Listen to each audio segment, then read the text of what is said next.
Assalamualaikum warahmatullahi wabarakatuh.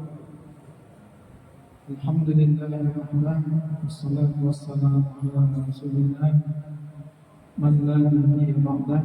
Allahumma shalli ala Muhammad wa ala ali Muhammad. Qala Allah ta'ala fil Qur'anil Karim, a'udzu billahi minasyaitonir rajim. Wa la ta'kulu amwalakum bainakum bil batil وَتُدْلُوا بِهَا إِلَى الْحُكَّامِ لِتَأْكُلُوا فَرِيقًا مِنْ أَمْوَالِ النَّاسِ بِالْإِثْمِ وَأَنْتُمْ تَعْلَمُونَ. Masyaallah muslimin, muslimat jamaah salat zuhur rahimani Allah wa iyyakum. Kita bersyukur atas segala nikmat yang Allah berikan dan mengucapkan alhamdulillah. Bersalawat kepada Rasul dan mengucapkan Allahumma shalli ala Muhammad wa ala ali Muhammad. Saudaraku sekalian, satu pekan telah berlalu kita menjalani ibadah puasa Ramadan. Masih ada 3 pekan yang lain. Ketahuilah bahwa sesungguhnya Ramadan adalah syahrun, artinya 1 bulan. Maka amaliyah yang disyariatkan untuk kita lakukan di Ramadan ini, melaksanakannya adalah syahrun, 1 bulan. Ini perlu kita saling mengingatkan agar kita tetap istiqomah dengan siam dan juga qiyam di malam-malam Ramadan sampai selesai. Nah, hari ini masjid-masjid sudah mulai berkurang yang memakmurkannya, terutama di malam-malam Ramadan. Dan bahkan diantaranya juga ada kaum muslimin yang di siang Ramadan pun sudah mulai meninggalkan siam, sementara Ramadannya masih berlangsung. Kewajiban siam Ramadan itu adalah 1 bulan Ramadan. Syahrul Ramadan, 1 bulan Ramadan. Ayyaman ma'dudat, 1 bulan Ramadan itu adalah hari-hari yang terbatas. Gak lama, dia cuma 30 hari atau bahkan bisa jadi gak sampai 30 hari, 29 hari ketika sudah terlihat hilal atau hasil hisab misalkan hanya 29 hari, maka nggak sampai 30 hari. Oleh karena itu, kuatkan niat kita. 1 pekan berlalu, masih ada 4 pekan berikutnya untuk kita sempurnakan. Baik 3 pekan berikutnya untuk kita sempurnakan, baik siang di siang harinya maupun malam di qiyam di malam hari. Kaum muslimin yang dirahmati oleh Allah, kajian kita siang hari ini adalah puasa dan etika mencari rezeki. Salah satu ayat penting yang berkaitan dengan puasa yang mesti kita pahami dan sadari adalah ayat 188 sebagai ayat penutup dari rangkaian ayat-ayat puasa. Di mana Allah Subhanahu wa taala berfirman, "A'udzu billahi minasyaitonir rajim wa la ta'kulu amwalakum bainakum bil batil." Dan janganlah kamu memakan harta di antara kamu dengan cara-cara yang batil.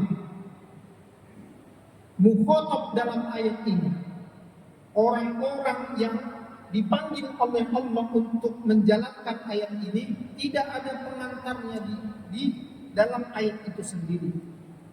Tapi bukan berarti tidak jelas tujuan ayat ini kepada siapa. Ayat ini ditujukan kepada orang-orang yang sebelumnya dijelaskan ayat-ayat yang berkaitan dengan panggilan Allah kepada orang-orang yang beriman untuk melaksanakan ibadah siam atau puasa di siang hari Ramadan. Maka ini ayat seakan mengisyaratkan, wahai engkau orang-orang yang beriman yang sedang melaksanakan ibadah puasa, saat engkau berpuasa jangan sampai engkau memakan harta yang batil di antara harta-harta orang yang beriman. Dilarang memakan harta yang haram. Maka kalau kita pahami secara fikih, puasa atau siam itu punya kata kunci al-imsak. Imsak itu artinya menahan diri. Dalam terjemahan para ulama, shaum atau siam itu adalah al-imsak anil akli wasyurbi wa an jami'il muftirat.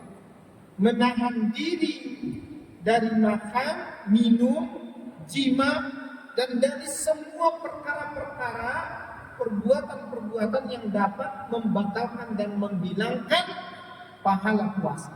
Imsak, tahan. Kebanyakan memahami puasa hanya menahan dari makan, minum, dan tidak jima, itu saja.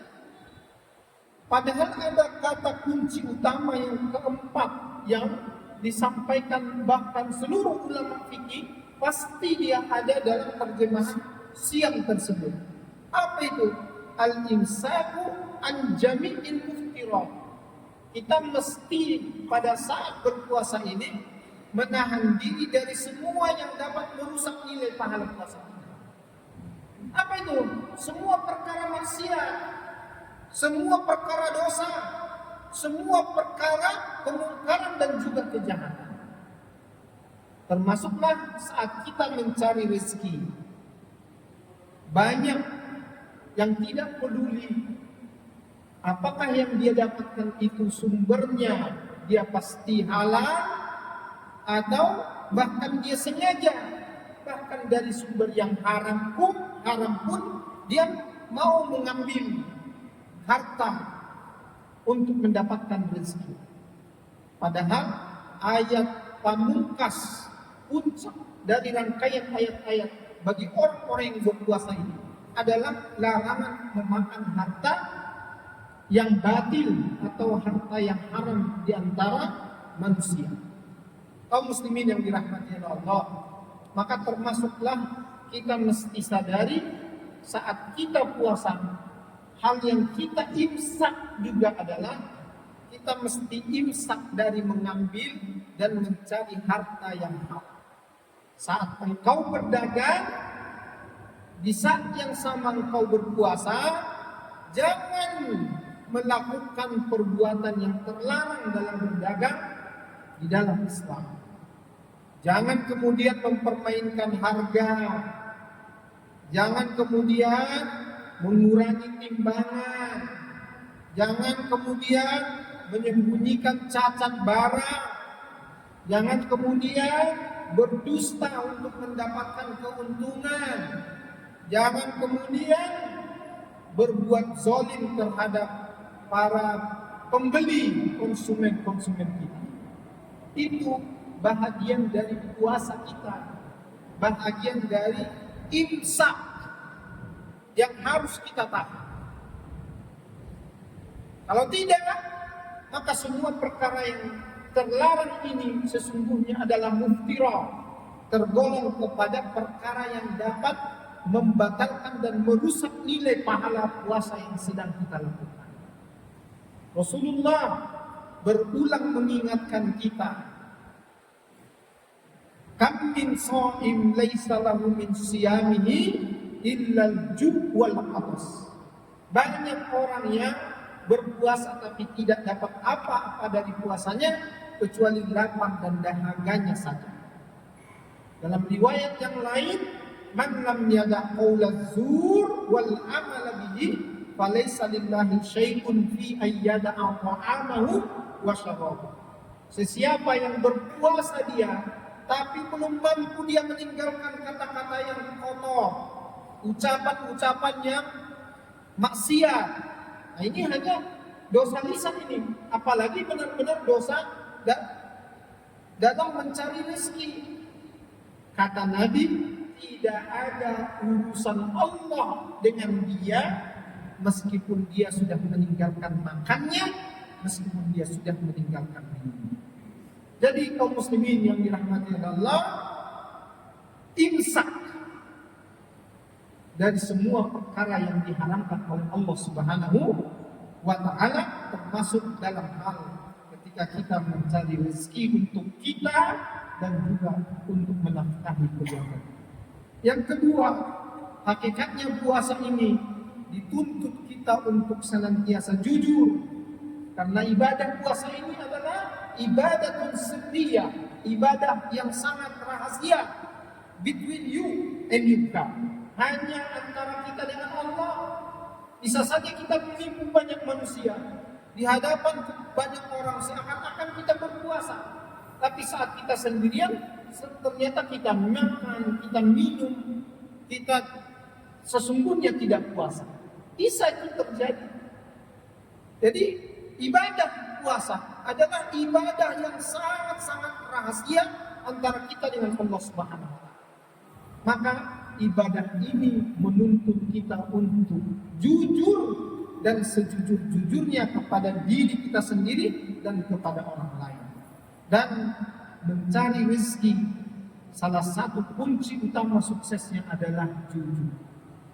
As-sidqu tuma'nina wal kadhibu ribah. Orang yang jujur dan perbuatan yang jujur itu akan senantiasa mendatangkan ketentraman hati dan ketenangan. Sedangkan orang yang suka berdusta, berbohong, itu pasti senantiasa dalam kegelisahan. Karena itu puasa kita, dididik kita dengan jujur oleh Allah dan diri kita sendiri. Mencari rezeki pun seharusnya kita, kunci utama kita adalah jujur, sehingga yang kita dapatkan dari Allah Subhanahu wa ta'ala adalah keberkahan. Alaikum bis-sidqi fa inna as-sidqa yahdi ilal birri. Hendaklah engkau jujur, karena sesungguhnya jujur itu adalah pangkal segala kebaikan. Wa innal birra yahdi ilal jannah. Dan segala kebaikan itu akan menggiringmu ke dalam surga. Fa innar rajula la yasduqu hatta yuktaba indallahi siddiqa. Seseorang dia akan senantiasa jujur sampai kemudian nanti di akhirat tercatat bahwa dia adalah orang yang jujur. Wa iyyakum anil kadzib. Jauhilah olehmu dusta. Fa innal kadzibi yahdi ilal fujur. Karena sesungguhnya dusta adalah pokok segala kejahatan. Wa innal fujura yahdi ilan nar. Dan kejahatan adalah menggiring seseorang untuk masuk ke dalam neraka. Fa innar rajula la yakdziba hatta yudaba indallahi kadzdzaba. Seseorang kalau dia terbiasa bohong, dusta, maka lama-lama dia akan terkenal, tersemat sebagai pembohong, bahkan tercatat di sisi Allah sebagai pembohong. Aku qouli hadza astaghfirullah wa lakum nasrun minallah wal fathun qarib wa basyiril mu'minin. Wassalamu alaikum warahmatullahi wabarakatuh.